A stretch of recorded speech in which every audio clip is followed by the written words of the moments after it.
अस्सलामुअलैकुम, मैं हूँ हुरैन फातिमा और आप देख रहे हैं हिमायती न्यूज HD चैनल।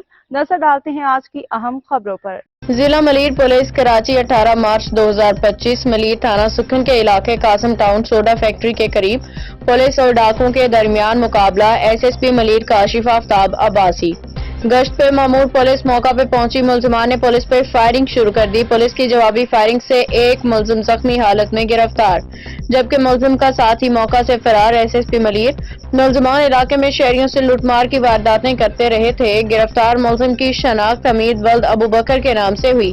गिरफ्तार मुलजिम के कब्जा से एक अदद 30 बोर पिस्टल, बीमार राउंड्स और नकदी रकम बरामद हुई है। पुलिस की जानिब से गिरफ्तार मुलजिम का मजीद क्रिमिनल रिकॉर्ड चेक किया जा रहा है। जख्मी मुलजिम को तिबी इमदाद के लिए अस्पताल रवाना कर दिया गया है। सुखन पुलिस की जानिब से ज़ाब्ते के तहत कानूनी कार्रवाई अमल में लाई जा रही है। मजीद तफ्तीश जारी। तर्जुमान SSP मलीर हाकम अली दल की रिपोर्ट। मजीद अपडेट्स के लिए देखते रहें हिमायती न्यूज HD चैनल।